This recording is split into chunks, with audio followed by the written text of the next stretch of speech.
Okay, good evening, everybody. Want to welcome you all here to the Clark County Commission chambers. I'm Clark County Commissioner Lawrence Weekly, representing Clark County District D. Tonight, I am so very honored that you all are here.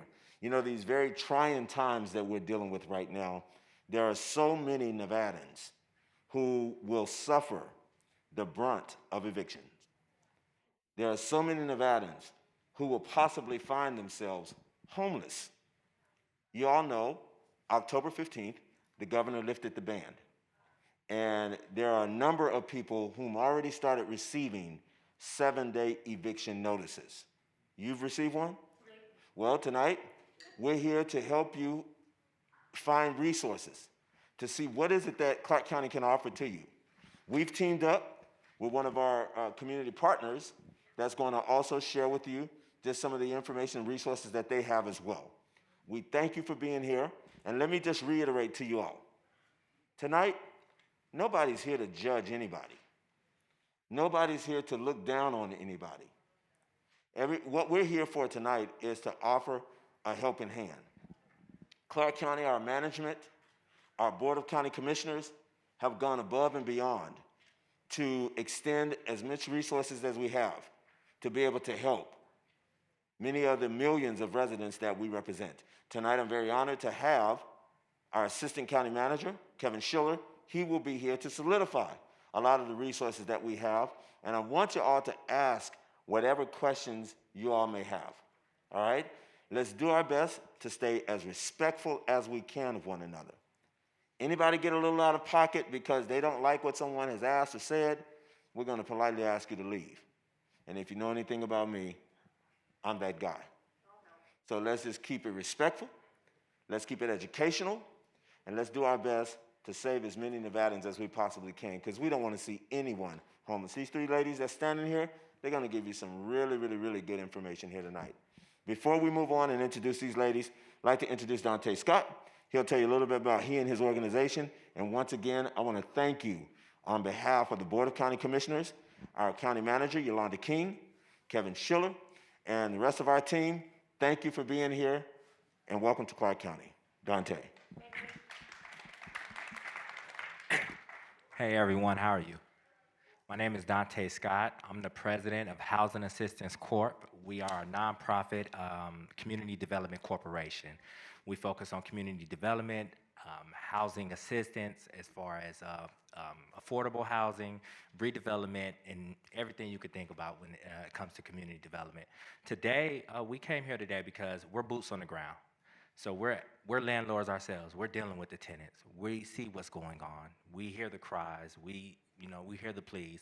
So we thought about how could we come together as a community and give information so that we can help each other out. As I said, I'm a landlord myself, right? So I see it from both sides of the spectrum. We're here for you. We know that times are hard. We know that a lot of people were affected by COVID. We know a lot of people are trying and you giving your all, and you only can give what you got. So today we're not here, like Commissioner Weekly said, to judge or anything. We're just here to give information. We hope that y'all take it up to heart. I hope that y'all, share this information with your family, share it with each other, take notes, and utilize all the information that you're given today.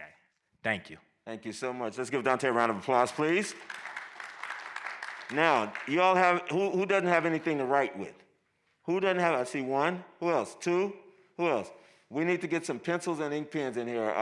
Will Covington, Devin, we need to get some writing utensils because y'all didn't come here just to look at me. I know I'm handsome and all of those things, but right, y'all come here to look up in my face. I want to give you some information, okay? So we want everybody to loosen up. This is not one of those bougie, stuck-up meetings. This is an educational meeting where we're here to help someone, okay? I want to thank my staff, Will Covington, who you met earlier, Devin Noble in the back, my intern, and Monique Perkins, who's at the front door. I want to thank them so very much for being here tonight. We'll get you some writing utensils, and while they're getting those things here, I want to introduce these three ladies that's standing here with us, and they're representing Nevada Legal Services. Now, we don't want y'all to get that twisted. Many times you hear Nevada Legal Aid, you guys think of Barbara Buckley and her team. Well, no, this is a different team here. This is Nevada Legal Services. And tonight, I'm very honored to have these young ladies here They're going to introduce themselves, and they're going to tell you a little bit about what information they're going to be able to share with you all tonight. Thank you, Commissioner. My name is Heidi Foreman-Toney. I am a tenants' rights counselor at Nevada Legal Services. My name is Audrey Abulel. I'm also a tenants' rights counselor at Nevada Legal Services. My name is Marina Bloom. I'm also a tenants' rights counselor, paralegal at Nevada Legal Services. Okay. And with that being said, tonight we're streaming live on Facebook. So we're live on Facebook right now. Because of COVID-19, we can only have limited amount of people in the commission chambers, okay? So with that being said, thank you all for RSVPing. Thank you all for showing up. We do appreciate that very, very much. So you have a question already? We ain't even got started. You already ready. I love that. Come on, let's. They're going to give you all of that stuff. Pump the brakes. Pump the brakes. We're giving you phone numbers. We're giving you email addresses. We're giving you all that. And then if you ask right questions, you might walk out of here a lucky guy tonight. I don't mean a date or anything like that, so we might give you something for just being on point, all right? Yes, ma'am.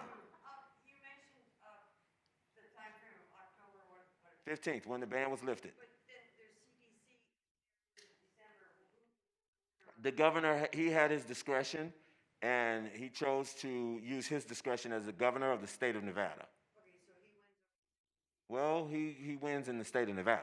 So now, if We got have a a problem slide with, on it. we got a problem with the decision, and the ladies here can Yeah, address we'll touch that. on it. Yes, Yeah. we'll touch on that. They'll touch on that as well. But to your point, a lot of people have asked that question.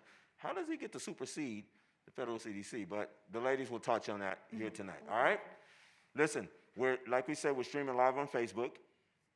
Many of y'all who are watching us via Facebook Live, my man Chris over here, Chris will take your questions. We'll answer your questions in real time, and then we'll have a microphone floating out here throughout the chambers for you all to ask us questions, okay? So what we want to do is we want to get the conversation started, let the ladies start talking. You got something to write with, write your question down so that you don't forget, okay? We're going to get those, we're going to get you a writing utensil coming through shortly, okay? All right, so with that, everybody, class is now in session. Welcome. Yes, thank you, Commissioner.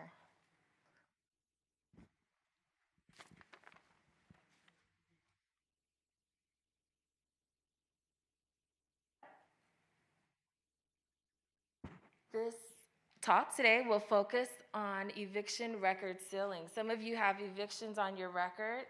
Sometimes you have more than one.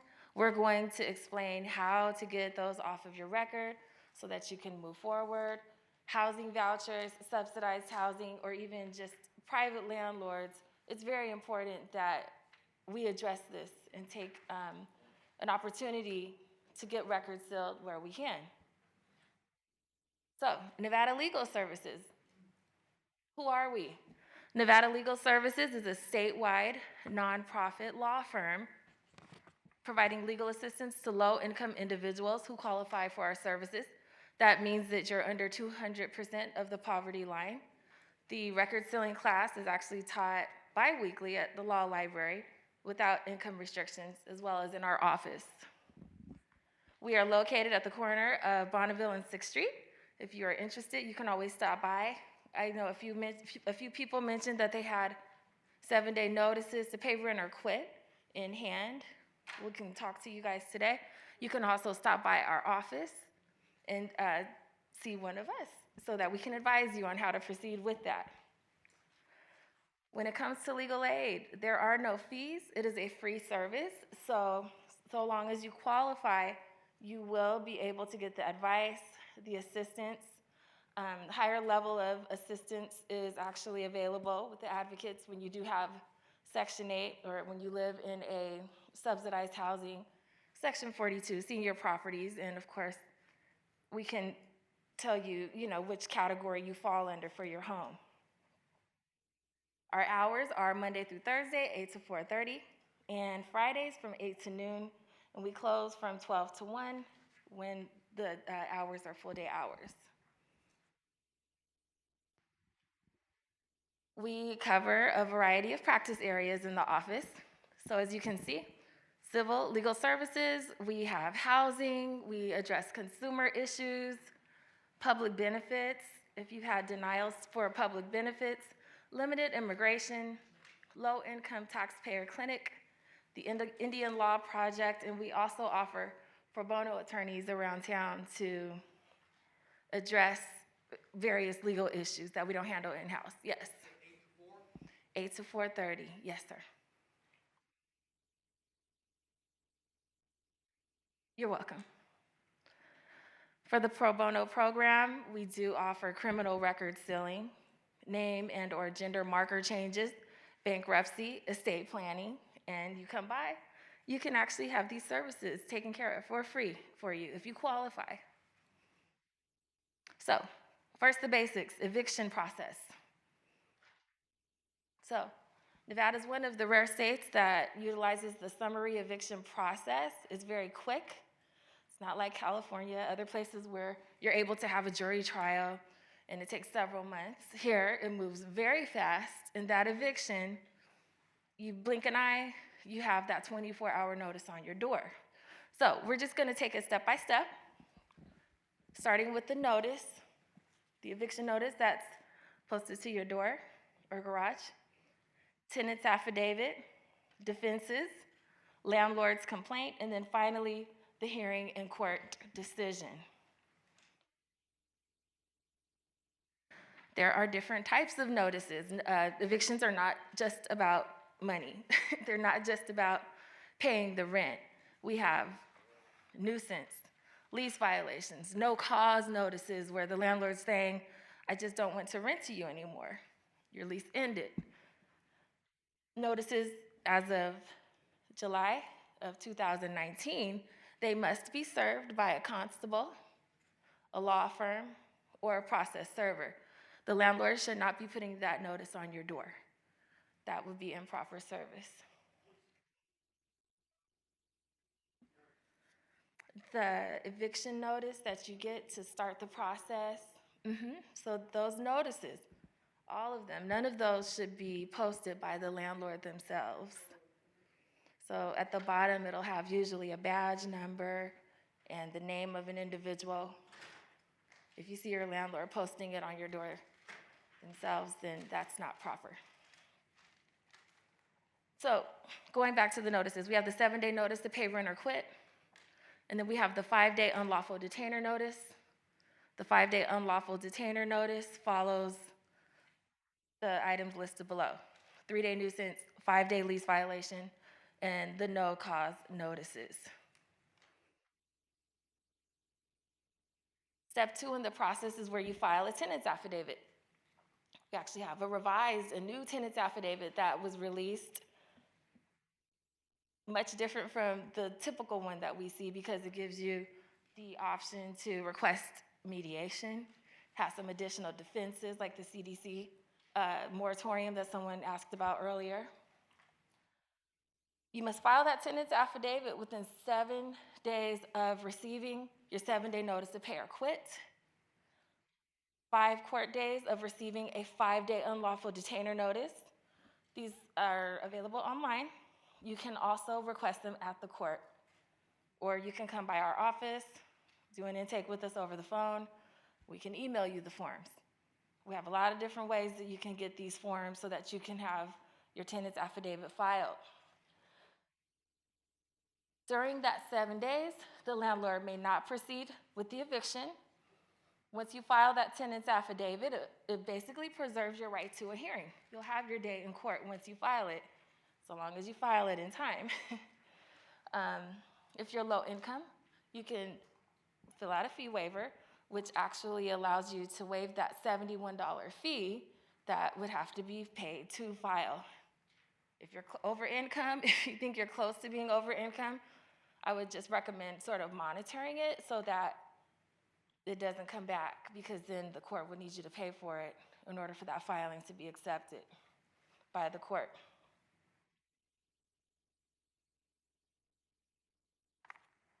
Step 3, alleging a defense. Tenants must raise a legal defense to prevail at an eviction hearing. Your defense depends on the reason for your eviction. Your landlord should provide appropriate notice alleging the reason you're being evicted. So excessive foot traffic, or maybe you've got some garbage in the yard that needs to be picked up, or maybe there's criminal activity or noise, whatever the case. Maybe you didn't change the filters on your air conditioner. It could be any variety of reasons that you end up with that notice on your door. So the notice has to match what the allegations are. It's basically what that's saying. Step 4, the landlord complaint. After you file your tenant's affidavit, the landlord has to come behind you and file the complaint. Yes, that sounds backwards, but that is the process here in Nevada. The tenant initiates the court process, and then the landlord comes behind and files the complaint. So if the landlord does file that complaint, then the court will schedule a hearing. The clerk's office will schedule that hearing.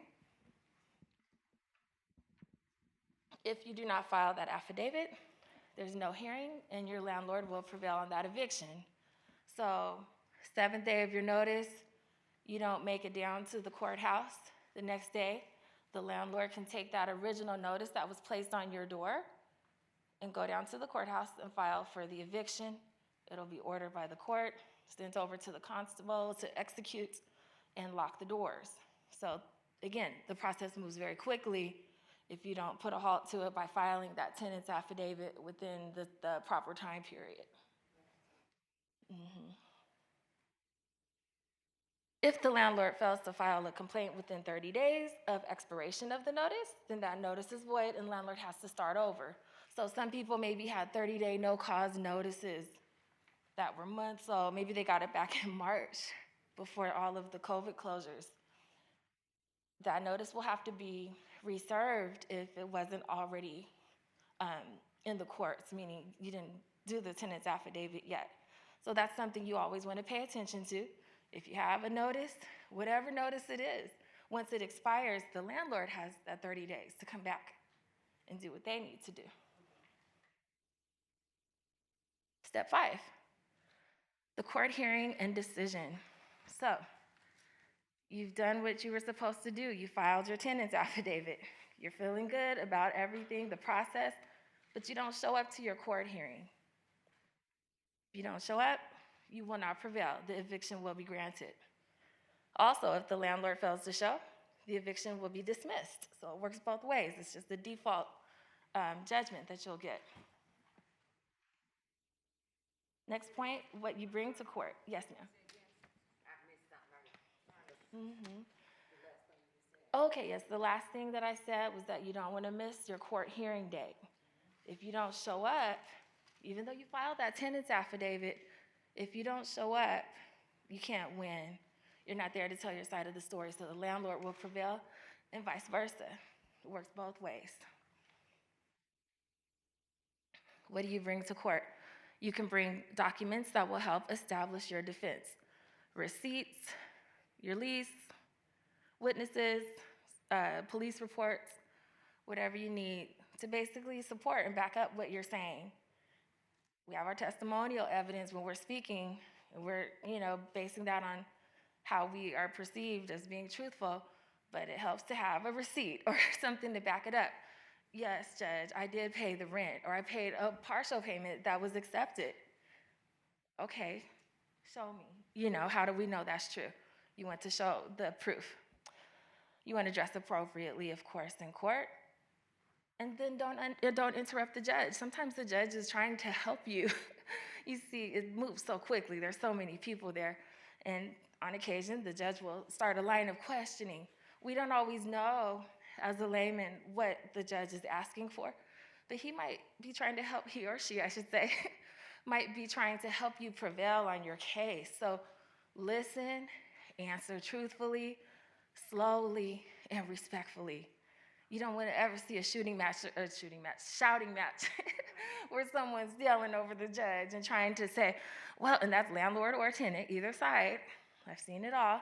When that happens, the emotions in that courtroom, just be calm and let the process go. Can you guys hear me okay with the microphone? Okay, thank you. Okay, back to the eviction record sealing. This is an important date. If you have an eviction on your record or someone you know has an eviction on their record, This is an important day, October 1st, 2017. That's when the new law came out for eviction record sealing. Now, there are some instances where your eviction will be automatically sealed. NRS 40.2545, when a tenant prevails at the court hearing, or the landlord files a motion to rescind the eviction. Maybe you go back, you work out a deal, they agree to get it off your record for you. That's that situation. And then finally, which we touched on earlier, when the landlord fails to file a complaint within 30 days after the tenant opens the eviction case. And North Vegas and Henderson don't have the automatic seal in place, so there's actually a motion that you have to file to have that done. Now for the meat and potatoes, the seal by motion. So a tenant may file a motion to seal based on the interest of justice, which is a vague definition. Basically, that's saying that maybe you should have won your case. Maybe there were circumstances beyond your control that led to the eviction. There were other extenuating circumstances. We basically advise you to include examples of how that eviction record is holding you back in life. Maybe you lost your housing voucher, you lost your Section 8 because of this eviction. Maybe you're unable to get approved for another house or apartment. Maybe you're staying at the weekly that doesn't let you stay past 21 days, and on that 21st day, you have to sleep in your car and come back to check back in. These evictions hold people back in a lot of ways. Finally, the judge wants to hear about stories of redemption. Maybe at that time, you were co-signing for people with roommates or helping relatives out. Lesson learned, you don't do it anymore. You want to sort of show how you've redeemed yourself, or you got on your feet, or you got your disability approved now, so you have a steady income. Those are things that you'll want to explain how your situation now is different from how it was before when the eviction had gone through. So with evictions, the old evictions that occurred before October 1st, 2017, those are not covered by the motion to seal, but you still have some options. So NRS 40.2545 does not apply to those older evictions. You can only file that motion to seal an eviction in cases where the order was granted on October 1st, 2017 or later. However, there is an option to have the older evictions purged. So uncontested evictions, those are cases that you did not file a tenant's affidavit in, can be purged after 2 years. I'll answer all the questions. I'm almost done. Almost there. I'll answer all the questions. Okay. This applies even if the landlord obtained a default judgment. Contested evictions, those are the ones where you filed a tenant's affidavit or you did a motion to set aside. You had your chance to try the merits of your case. So you have to wait 6 years to get those off of the record. It's a long time. It's a long time. So you come typically to the eviction record sealing class, and I should add again, for our outreach classes, there's no income restrictions. You could be higher income, lower income, and come to the class. But like I said, those 6 years. North Las Vegas Justice Court will purge upon request in writing. Las Vegas Justice Court. So for Las Vegas Justice Court, you could just shoot an email and say, hey, this eviction should not be on my record anymore. Problem solved. For North Vegas and Henderson, there's actually a motion that you need to file, and I have those with me here today if anyone needs them, as well as the fee waivers.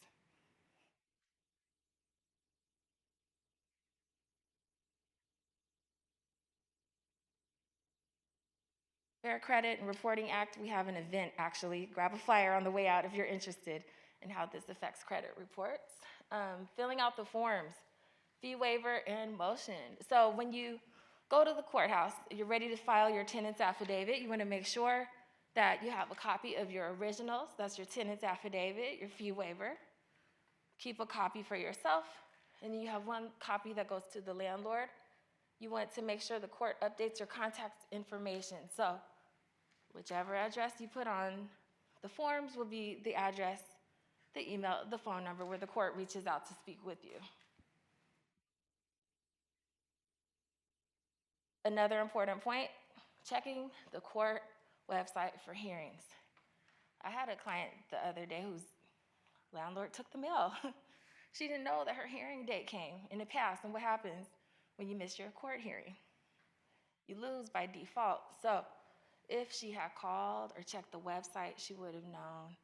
So I'm a little over the top. I'll tell people just check the website every day or every morning so that you can see if anything has been scheduled or if your landlord has even filed the the landlord complaint at all. The websites. So Las Vegas Justice Court has a website, Henderson, and also North Las Vegas. You'll want to look, and you guys have all the details, all the information here. You can Google those websites, just put your name in and see whether the eviction is actually even on your record. May have been purged, may not have even gone through to be an eviction. You may have even left before the eviction was ordered by the court. So that's step one. Look it up, see if you even have an eviction on your record. This is what the website looks like. You have to first click on civil, enter the code, party, and then just first and last name to keep it simple and pull up the records. This is what the form looks like. This is the motion to seal, summary eviction. We have forms available today. Yes? I'm sorry, what was that?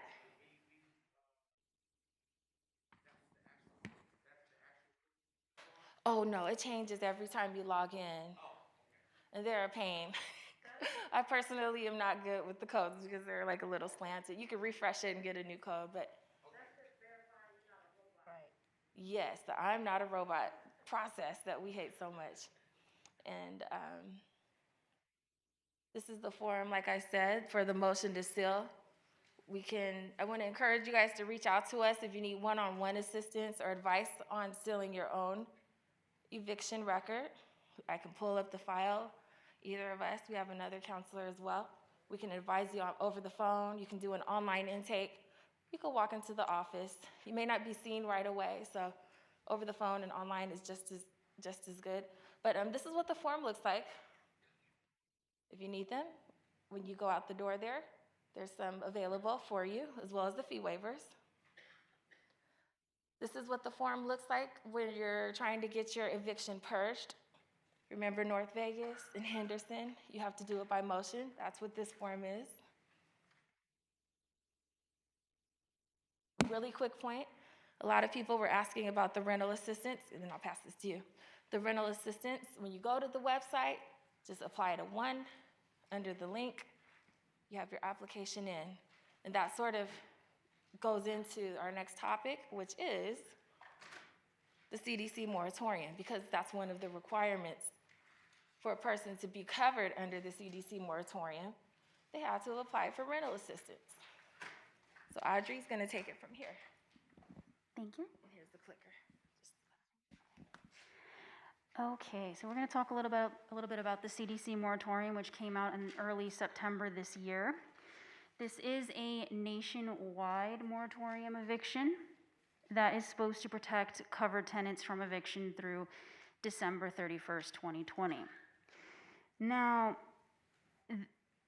in this order, the landlord is not allowed to take any action toward attempting to evict the tenants, except for 5 special cases of eviction. So I will go into those. Really quickly, some of the common evictions that are not allowed are no cause, non-payment of rent, and tenants at will. Those are evictions that you can block with the CDC order. So some of the evictions that are not prohibited by this order would be if there's any criminal activity on the premises, if there are any threats to health and safety of other residents on the properties, if there is any damage that is being incurred on property or being caused on property by the tenants, if there is any violations of applicable health codes or building codes, there's something unsafe in the apartment, such as blocking exits and things of that sort.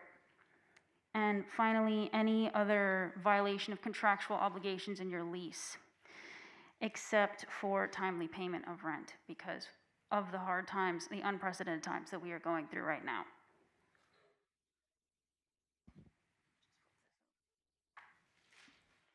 Okay, so now we'll talk about the criteria you need to qualify under the CDC moratorium protection. So number one is that you have used your best effort to apply for government rental assistance, such as through CHAP or Help Home. The next one would be that you do not expect to earn more than $99,000 in 2020, which is quite a high number. Many of us do fall below that. If you have received a stimulus check, you would also be qualified under the CDC protection. The next criteria is that you were unable to pay full rent due to substantial loss of household income. And that can be being laid off due to COVID. That can be out-of-pocket medical expenses.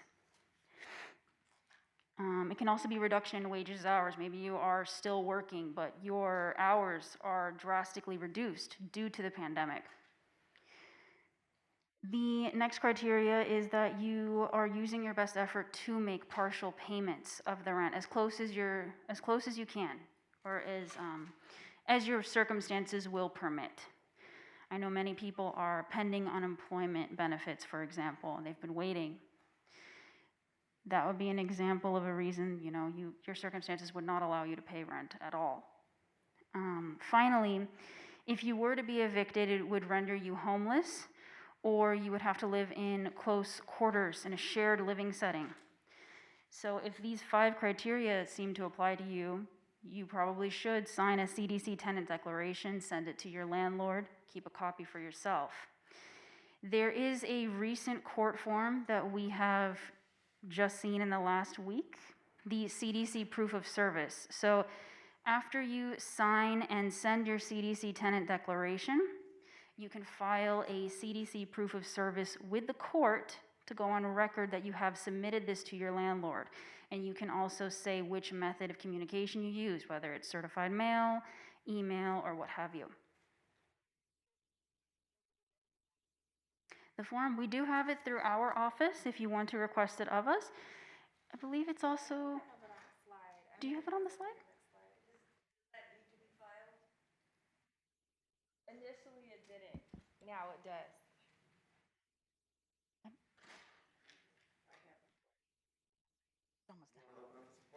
Yep. Okay, we're gonna make way for Kevin Schiller so we can get in. All right, who out there has any questions? Let's go, let's start with you. Yes, ma'am. We'll work our way up. To give my landlord the paper, the CDC thing. I tried to give my landlord the CDC thing, and she wouldn't take it. She told me, I've been waiting for unemployment. I have no money coming in. I told her I can't sign an agreement saying I'll pay $2 something a week. That would be stupid with no money coming in. I told her I couldn't do it. So you'll want to send it certified mail. So Don't send it with the signature, so she can refuse the signature, but just track it so you know when it's delivered, you can prove to the court that it's delivered. So I have to come to the court and have him help me do it, or just sign it and mail it to her? You're just going to mail it to her, and you're Okay. going to pay that $3 or so for it to be tracked, so you can prove in court that it's been delivered, and then file the proof of service with the court as well. So I do have to go to the court to get him to do something with it, okay? Call us, you have our contact information. We can get that to you. Show up to our front office, our receptionist can, I just want to explain something really quick about the CDC declaration. It doesn't prevent the landlord from filing an eviction. You can't make the landlord take it. All you have to do is send it. Now, what this does is it gives you a defense of the eviction.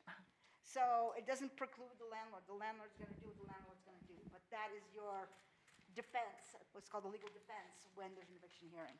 how many questions, Mr. Commissioner? Go ahead, we'll just take a couple and then Kevin, Okay. you make your way down. My name is Anna. I got this paper today. How can I start this? It's my eviction letter. I got 7 days today. She's showing us a 7-day notice to pay rent or quit, and that's the one that we discussed there.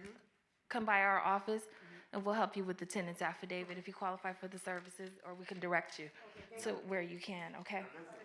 Now, don't don't go anywhere, because this guy here is like Jerry Maguire, Clark County. Okay. Some people leaving and they missing out on the real deal here when it's some money about to be talked about.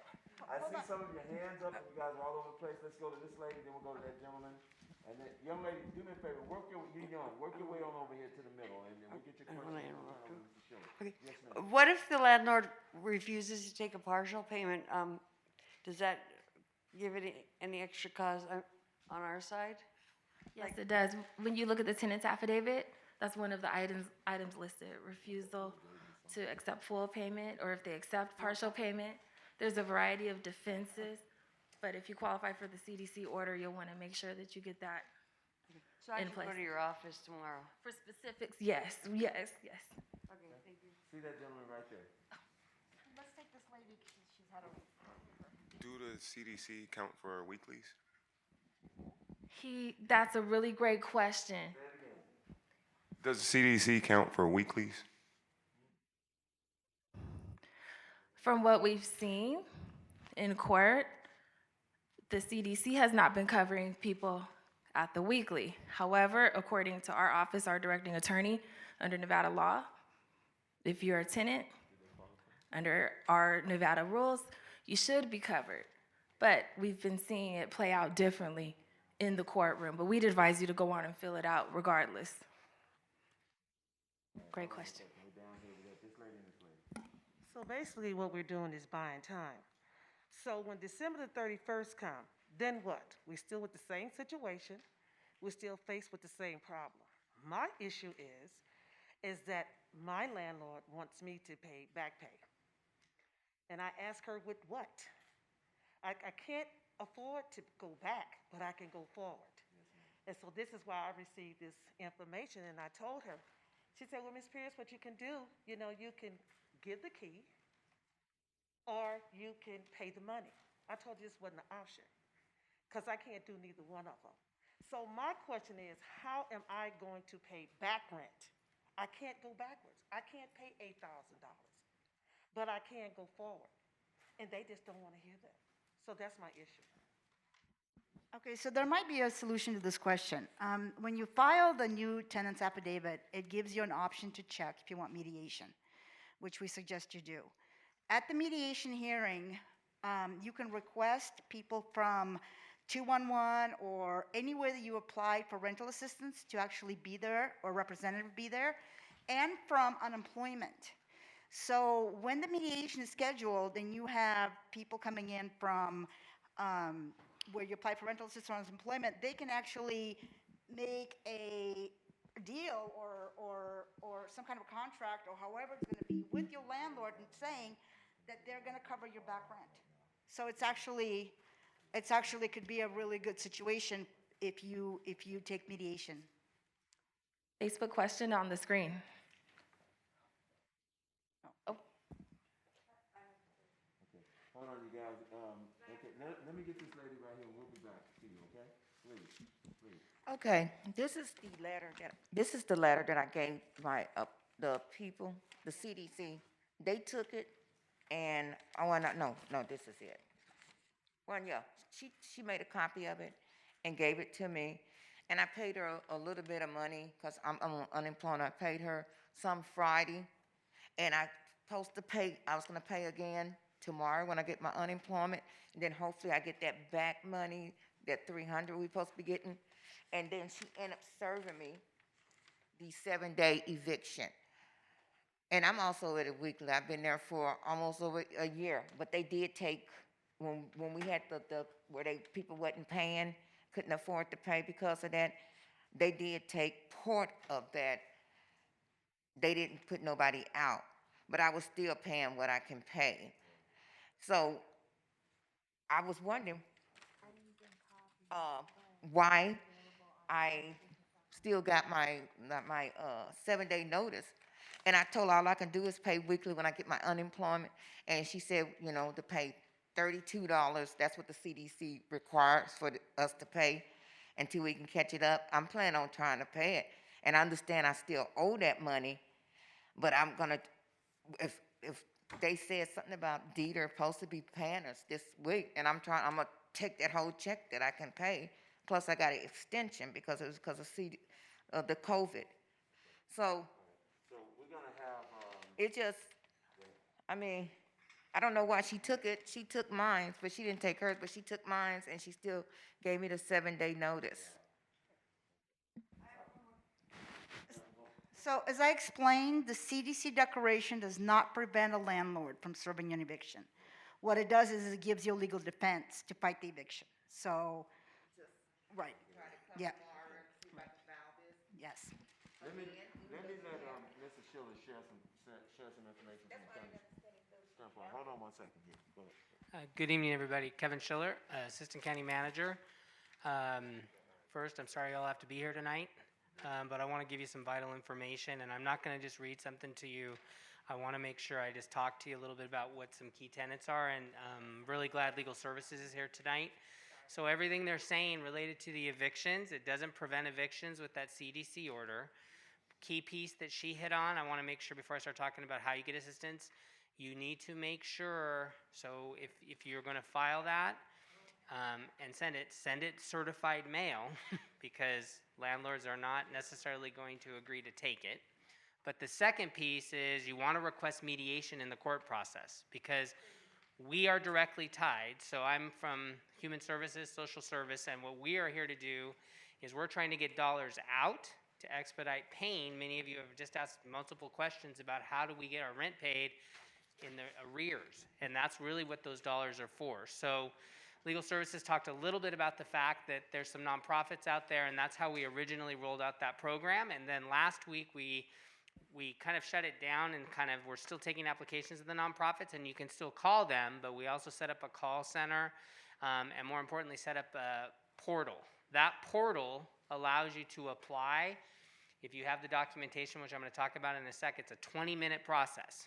And so the whole point of that is we have the funding to support about 11,000 households. So that could be a single household, it could be a family household. But what I want to emphasize to you are a couple key pieces. The reason that I'm not advertising a call number is because you're going to end up getting held and held and held and held. And I don't want to delay for you. I want to get you into the portal.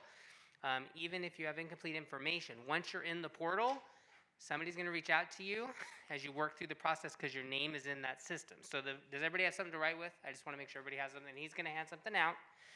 But the website that I want you to go to, you can go to the county website and you'll find it under social service. But here's the exact website. It's CHAP, C-H-A-P, .clarkcountynv.gov.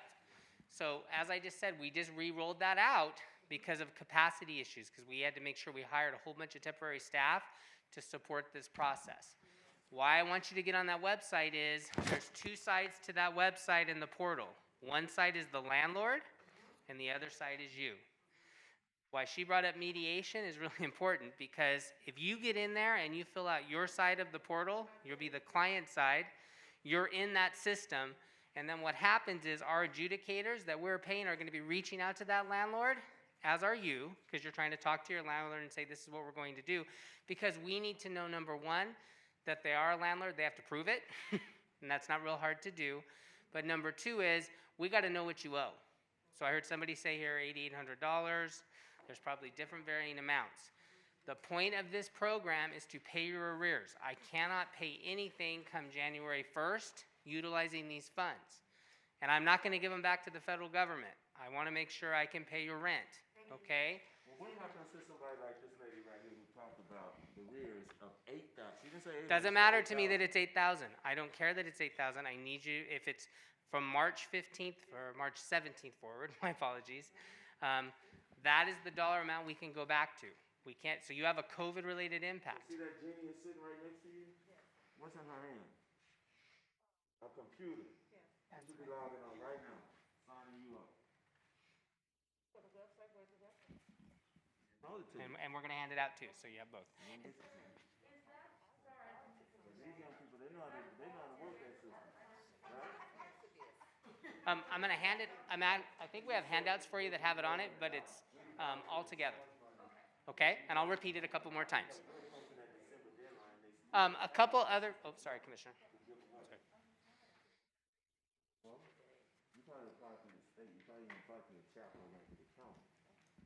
Does, He's speaking from a county standpoint, yeah. does everybody in here have access to a phone to get on the internet? I just want to make sure, because if you don't, I'm going to give you one of my cards. But if you do, does everybody have access? Okay, don't, but that's why I asked the question. I can't, if you call me, like tomorrow, I'll be with the commissioner probably, well, if it's a good day, 4 hours, 3 hours. Okay, so I want to make sure I push you to the website first. We'll get some information out because I want to be able to answer your questions, but I want to make sure you understand, get in there, because here's what's happened. So what we have to do to pay that rent is you have to have what's called basically a COVID-related impact. Something has impacted your income, your employment, which then in turn has allowed you not to be able to pay your rent. Okay? So some basic pieces that I want to make sure I kind of cover just before we talk is losses of employment, reduction in hours, furloughs from employment, or a reduction in your income. Those are big ones, right? I see lots of heads nodding. Okay, you're going to qualify. The next piece is we get into documentation, okay? If you had applied 3 weeks ago, the documentation was more stringent. We streamlined that process. So what we're really trying to look for you is if you got a pay stub that shows your reduction, okay, that's a simple one. If you have unemployment benefits or you've applied, that's another one we can use. We can use an employment statement letter. And then if you don't have any of that, in the worst case scenario, we're gonna give you something to sign that says you had a COVID-related impact, and you're gonna sign it, okay? Now, you're signing that you had a COVID-related impact. So I wanna make sure you understand that, but that's why that process is so important, so we can help you, okay? Let me tell you what happens after you fill out your information and that landlord puts in the information. When they put in their W-9 information, what happens is it goes into our system and we do check runs on Tuesdays and Thursdays. Once that that application is completed, whatever the next day is, if it's a Tuesday or if it's Thursday, that check goes directly to your landlord. Okay? Now there's good news and there's bad news. Okay? So I want to make sure everybody understands. That's the good. I just said and I counted before I came in here, there's about 40 of you in here. And why I'm saying that to you is there's thousands of people out here waiting to try to get rental assistance. And that's why I felt it important to come here tonight. I want you to hear this, is I need to get you into that website and that portal. Even if you have incomplete information, get in the portal, okay? So we can do our work, and we'll help you with your landlord. We have legal services here. We have people that can help advocate for you in mediation. But once you're in that portal, it starts that process. And those documents I just read to you, that's it. On your side that you have to provide. One of those that shows your reduction or your COVID impact. Not all of them, one of them, okay? Second piece, I don't need your social security number. Some people are worried about that. I don't want your social security number. You have to have some kind of an ID so we can tell what's happening there. On the landlord side, there's really two things they provide. A W-9 that says they're a landlord because Uncle Sam has to know that. And the second piece, beyond that W-9, is how much is owed, okay? And I'm going to go back to legal services again, and the timing was really good on this because if you're in that eviction process, you can't stop it with that CDC declaration. You're not going to stop it. They can keep moving forward. But what's going to happen is I got money over here in the bank on your behalf, so when they go in to mediate and there's a resource and a need, I have dollars that can be utilized to say, hey, landlord A, we're going to pay everything. So she's clean come January 1, guess what? Drop it. That's what we're trying to get, okay? Doesn't mean I can help you post January 1, but I can get you clean, okay? Utility assistance, that's another component. I heard weeklies. I just want to touch on weeklies. This qualifies. So if you're in a weekly and you need housing assistance, I just need to get you to that website, okay? We're not excluding, and then we are, just so we're clear, Clark County. So we don't separate across jurisdictional lines. You live in City of Las Vegas, you live in Henderson, anywhere, okay? If it's in Clark County, we can utilize the dollars for that, okay? So I just want to make sure I emphasize that. Okay, so what is everybody going to do? Got to get in the portal, right? Okay, now let me tell you some bad news. I told you I had one bit of bad news. The one bit of bad news is Today, our VPN, which is kind of our IT system, was down for about 6 hours today, and that has nothing to do with rental assistance. It had to do with technology. Okay, you might get frustrated if something like that happens and the system gets overloaded. Don't stop. Just get your name in there. Okay, I need your name in there. I just want to emphasize that. Okay, go ahead. Did somebody have a question?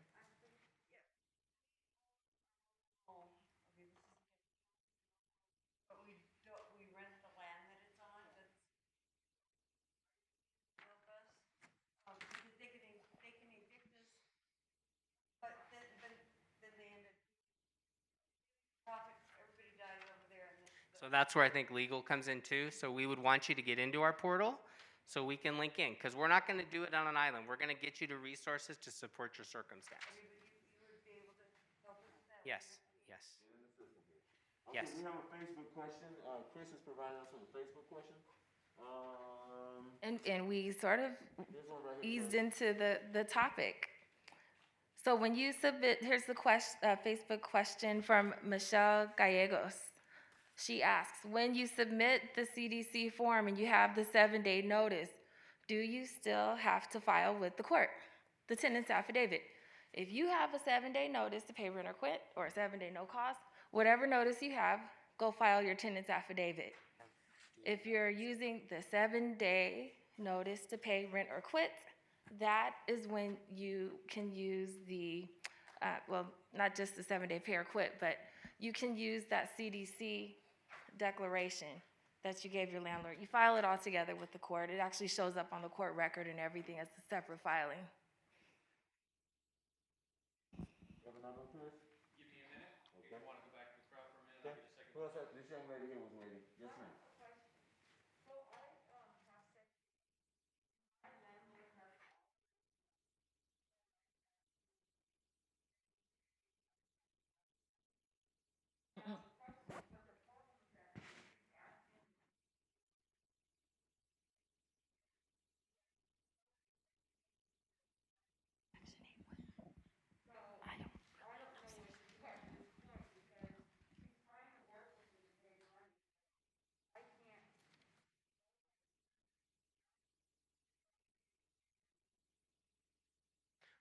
I'll have a twofold answer. I think one, do you have arrears that you owe? Okay, so again, I want to get you in the portal because I want to make sure I get your arrears paid. The secondary part of your discussion on signing the lease agreement or not, I agree with you. If you don't sign the lease agreement, you're in trouble too, because then you got nowhere to live. But on the same token, I think that's where we start getting into kind of some legal counsel and advocacy. So we can lead you to that too. I just want to make sure you know, because it gets complicated. But the bottom line is, I want to get any past due rent clean so that you actually have an ability to sit there and have the discussion. Okay. And at Nevada Legal Services, since you do have Section 8, you'll qualify for a higher level of service with the advocate, so you can possibly have an attorney, paralegal assigned to your case. They'll appear in court and kind of communicate, not kind of, they will communicate with housing and the landlord on your behalf and do that negotiating and deal with this specifics of your case. So just online intake, go to our website and someone will contact you. Real quick here. You can take a microphone. Go ahead. Hey, thank you, buddy. Hey, so I just want to say that it takes a lot of courage to come here today, and that we appreciate your participation. We appreciate all your questions. So from Housing Assistance, we want to be able to give you guys a few gifts. So we've seen that a few people have reached out and asked a few questions, and so we'd like to give a couple gift cards for $100 to a few of you guys. Me personally, Mama, yo quiero ayudarte. No necesitas llorar. No, ven para acá. Ven para acá. No, todo va a estar bien. Ven para acá. Ven para acá. I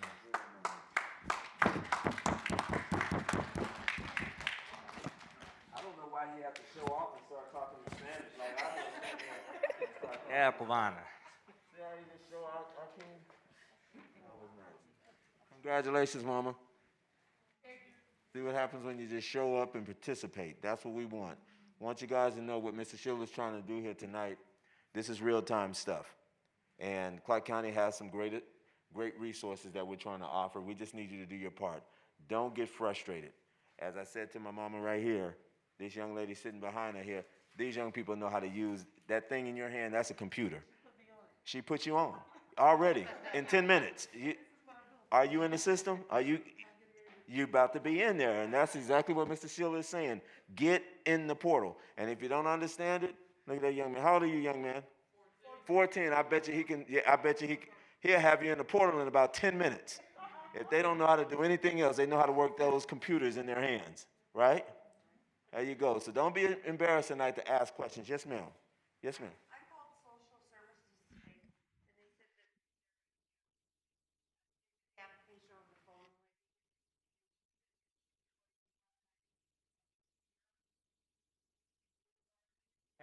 That's the same department. Okay. You are.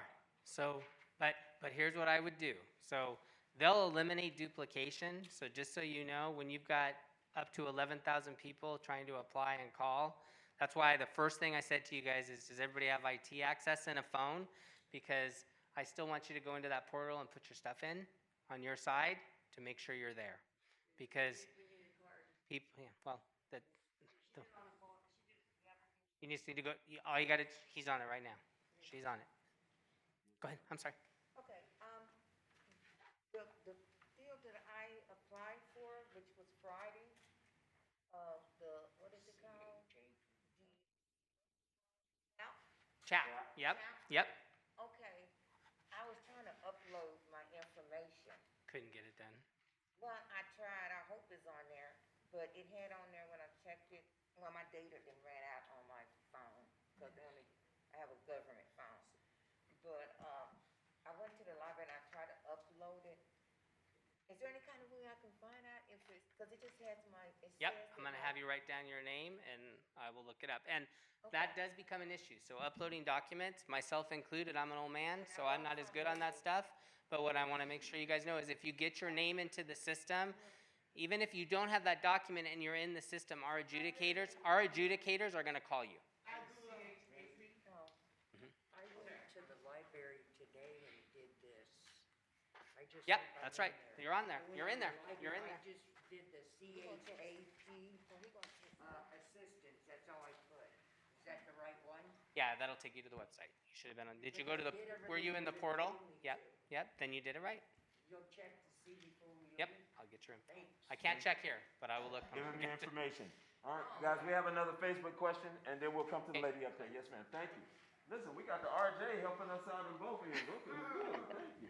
All right, we got a Facebook question. Yes, ma'am. Yes, sir. We have a question from a property manager who says, I would like to know if the county is going to offer any solutions with multiple properties that will now become vacant as a result of the mass evictions, which, by the way, estimates are from 140,000 all the way up to 250,000 households facing eviction. So it's a thought-provoking question. It's not, I don't know that we even know the answer to that.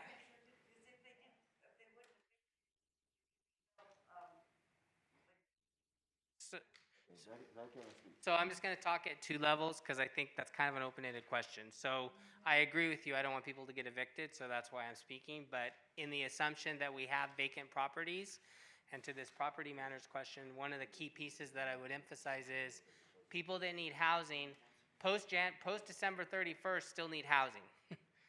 And I'm social service, so the buck stops here. That's what we do.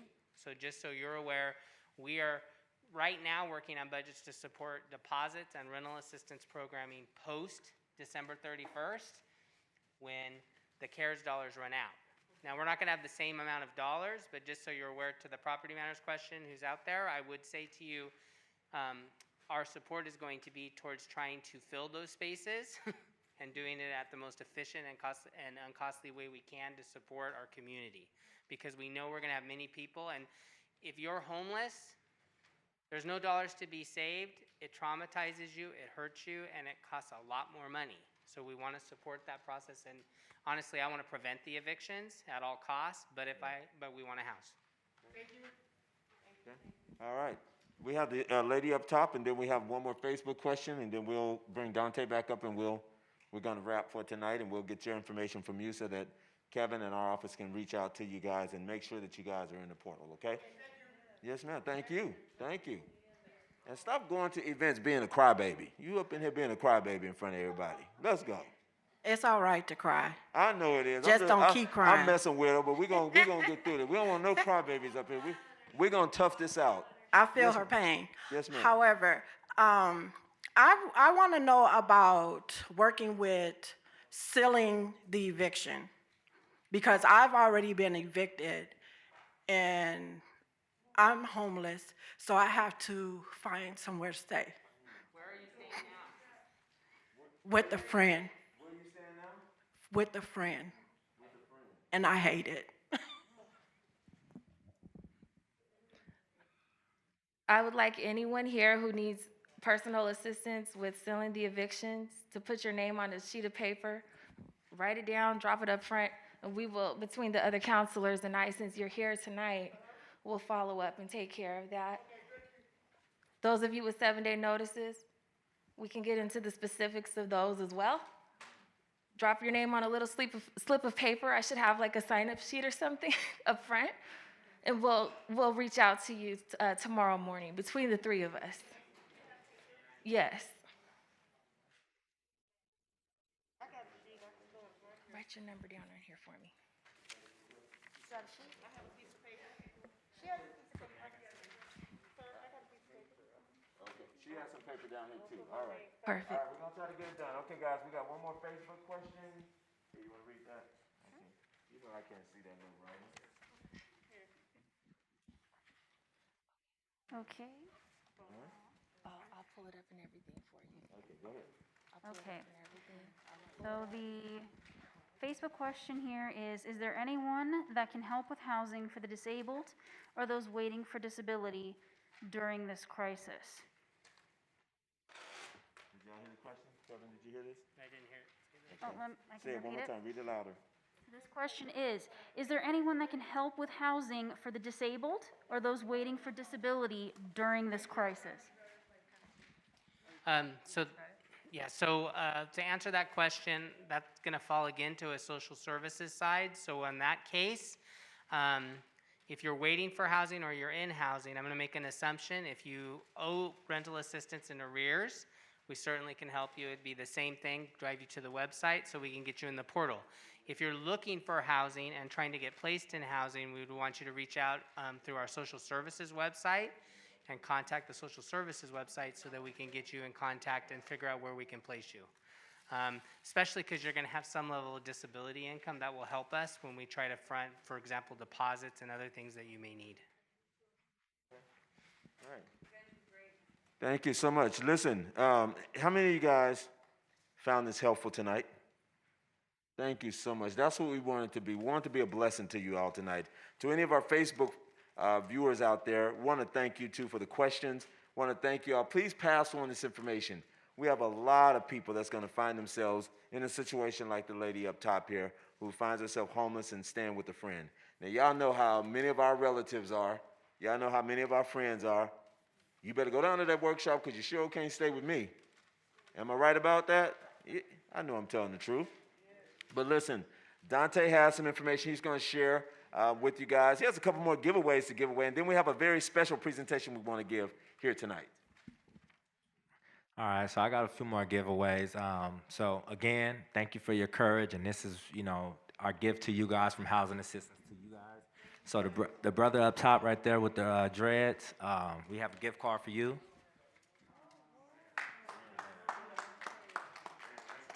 Man, that's all right, man. Listen, we always got it. Absolutely. You right there in the red. I seen you looking. I got you. Come here. Come here, lady in the red. No, we ain't forgot about you. You was first on our list. Come here. You welcome, baby. You welcome. Don't cry. It's okay. It's okay. No, it's okay. We appreciate you guys. We know you guys called in. Y'all helped. Y'all asked for help. That's the biggest thing is the ask, right? So we here for you guys. And then we have one more on the list. Let me see exactly. Okay. And then up top, Lady, I know you're getting tired of living with your friend, but we got you. I hope this helps out. Yeah, absolutely. Yeah, you. Come here. Come here. I hope it helps out. All right? All right, my sister. You be good. Okay, I'd like the housing assistants to come up. We have another presentation we'd like to give. Come on, guys. Introduce them as they come. So we have Mr. Christopher McCraney, Will Covington, and Akeem Brentley. Okay, guys, please give us 1 second here. I'll get them all the way. So this right here is to Nevada Legal Service. We want to thank you guys so much for what you're doing for the community. You know, a lot of times people don't get their roses right until it's too late. So this is our way of giving you your roses now. Thank you.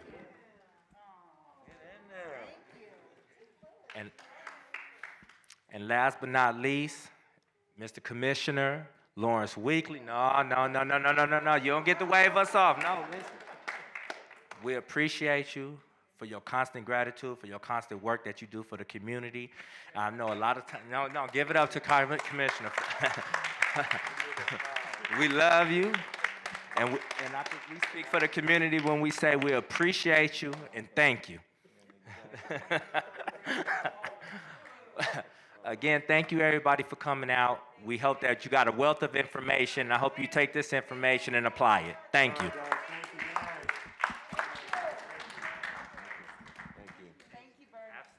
Thank you to Channel 4. Thank you to the Public Information Office.